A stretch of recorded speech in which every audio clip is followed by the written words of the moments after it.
This video is sponsored by Squarespace. And the Oscar goes to Green Book. The Academy Awards have never truly been the place to celebrate the best filmmaking of the year. With every well-deserved win comes 5 incredibly disappointing wins. But surprisingly, this year's ceremony actually came with a few good choices. Olivia Colman for Best Actress, Spider-Man for Best Animated Feature, and most importantly, Alfonso Cuarón winning Best Director. Cuarón has been making films since the early 90s and has since directed several films that have been both financially and critically successful, Prisoner of Azkaban and Gravity being prime examples. Now, there's a variety of different reasons for why his films are so praised by most moviegoers, but a reason that feels worth addressing is his signature style. Now, most well-known filmmakers have signature styles. You pretty much have to if you want to make a name for yourself in the industry. Filmmakers like Yorgos Lanthimos and Wes Anderson both let you know as clearly as possible that you are watching a film by them and nobody else. They use cinematography, editing, and performances as a way of getting those styles across. She's been murdered, and you think I did it. While Cuarón definitely does the same with his famous one-shot sequences, it's these ideas and stories he manages to tell within these long shots that makes his film so unforgettable. Before actually getting into what exactly these shots are doing, it might be worth addressing what exactly these shots are.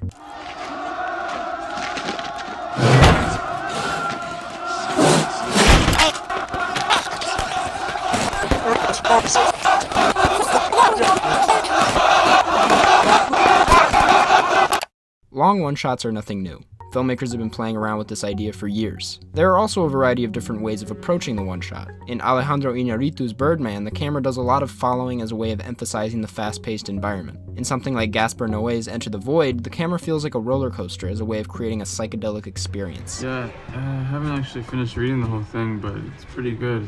Point is, there are multiple ways to do this shot. What Cuarón does is focus on blending in with the environment, but then capturing the protagonist. His shots are never doing anything ridiculously complex in terms of how they move or how they approach angles. They put themselves in a way that isn't distracting, that feels as though it's coming from the perspective of the background or setting. That, combined with some good framing, results in what Cuarón is best at: duality. We're able to watch characters do and say whatever needs to be said to enhance the story on the surface, while simultaneously capturing the environment and point of view of the location as a way of getting across the world these characters live in.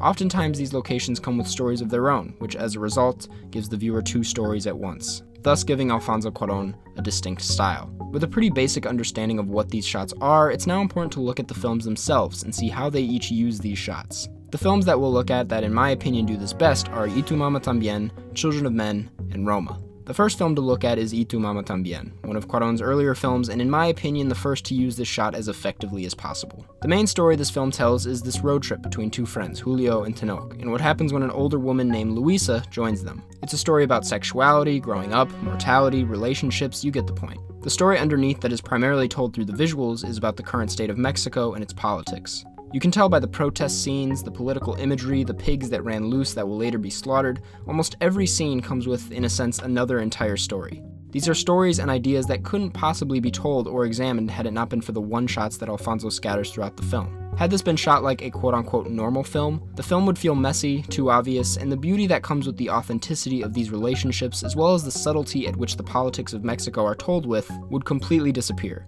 Oye, pues podría venir ella aquí, ¿no? Claro, ¿por qué no vienes con nosotros? ¿Yo? Sí. ¿Y me llevaríais? ¿A Wilbur? Por supuesto. One of the most rewarding yet heartbreaking scenes in the film is the end. To keep it short, and I apologize for the spoilers, Julio and Tinoch meet up, they talk, and eventually they split up, implying that they'll most likely never see each other again. The viewer leaves this scene feeling sad but not surprised, which I suppose is what makes it such a depressing idea. But why does it feel, in a sense, normal? This feeling can be owed to the fact that this idea of society and politics causing separation in relationships has been teased throughout the entirety of the movie. The film starts with a sex scene as a way to emphasize union at an extreme level, only for the story to slowly transform and end in separation. A beautifully subtle transformation that would have not had existed had it not been for the one-shots. ¿Qué has vivido? Sí, Tenoch, ¿tú qué has vivido, eh?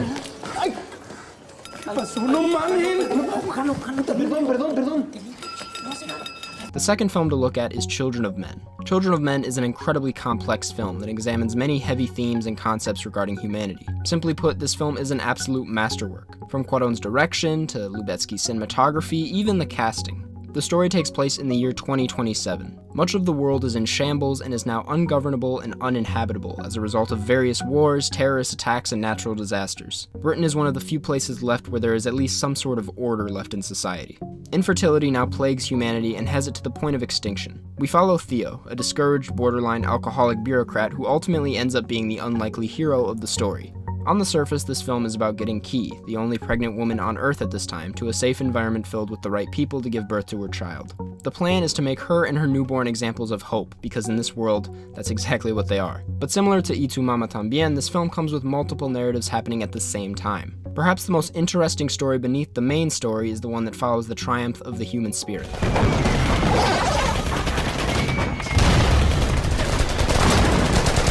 In all of this violence, in all of this craziness, our main characters and the characters around them are able to remember what is important and significant in their own lives. For Theo, it is still his ex-wife Julian, who is now the leader of the Fishes, a militant immigrants' rights group. This brings me into my next point, on how Children of Men also uses the one-shots incredibly well. We as audience members are without a doubt characters in this world. The one-shot that perfectly exemplifies both of the stories I laid out earlier is the car scene. This scene is a 5-minute one-shot with an intense mood change right in the middle of it. Ultimately, this is a major turning point in the film, and it's what makes Theo want to help get Key to the right place. The sweetness, rawness, and subsequent danger of this moment are all accurately shown with the continuous 360 swivel cam movement. In the hands of another filmmaker, this scene would have lost certain qualities if it was continuously cutting to shots. Everything in this world that these characters exist in is always changing. When things change in our own lives, it's not like we're cutting out of moments into separate ones. Many things happen in the same moment, when we're not ready for it. Look out! Jesus! Shit. Go, go, go. We're gonna make it. Come on, we're gonna I'm make not it. gonna make it. I'm not gonna make it.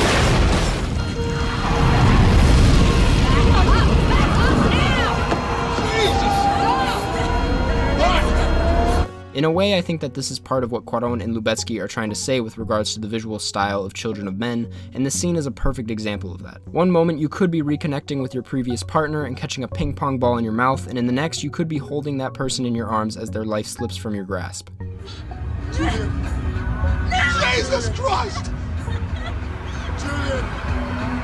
Lastly, we have Roma. What Cuarón does differently in his most recent film is the attitude he holds for the camera or the viewpoint. In many of his other films, Cuarón's complex blocking is mixed alongside highly intricate camera movements, yet we do not find that here. Yes, the long shots found in Roma are no simple feat. The final shot alone required a wooden platform to be built over water to house a giant technocrane. Nevertheless, the essence of this shot is simplistic in style.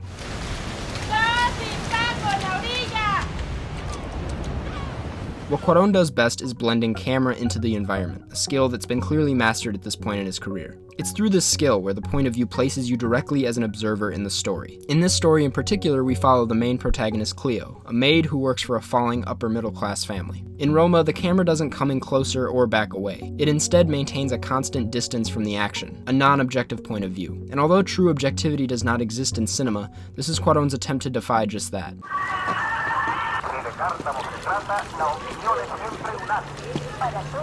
He tries to establish this in another scene in the movie when Cleo and her boss's mother, Teresa, enter a department store to find a crib for Cleo's expected baby. Things turn upside down when a politically nationalist group invades the neighborhood, beating and killing student protests which would form the Corpus Christi massacre that took place in 1971 in Mexico City. Cuarón first reveals Cleo and Teresa walking through the store along the x-axis, only to have the camera keep panning towards the storefront windows.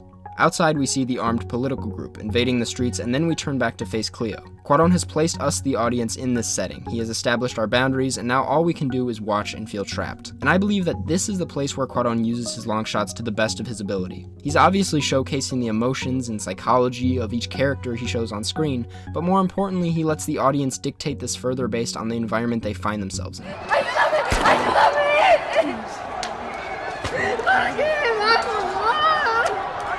It's one thing to film a scene in just one shot to show how artsy and impressive you are with a camera, but it's clear Alfonso Cuarón is capable of doing much more. If you were to take away this aspect of Cuarón's films, you would lose not only a signature style that could be recognized and appreciated for years to come, but you'd lose a unique way of telling multiple stories at the same time that makes for an incredibly powerful experience. With a style that keeps viewers coming back for more but also knows how to adapt to each story, it's filmmakers like Cuarón that will always leave the viewer thinking, I wonder what he's going to do next. Hey everyone, thank you so much for watching. If you didn't already know, I have a Lego tattoo, and today's video was sponsored by Squarespace. Squarespace is a place where you can go to make your idea happen, whether that be an online store, a blog, a portfolio. It's a great place to go and build your website. With a wide selection of award-winning designer templates, Squarespace will make whatever you're trying to make look amazing. If you're like me and you're like, well, I'm not that great at building websites, I don't know much about that, don't worry, they have 24-hour customer service. And to top it all off, if you use my code Karsten, that's squarespace.com/Karsten, you can get 10% off of your first purchase. They have great commercials, you've probably seen them, they're a great company. Make sure to check them out. Again, thank you guys so much for watching. Make sure to check out my podcast, and I'll see you guys in the next one.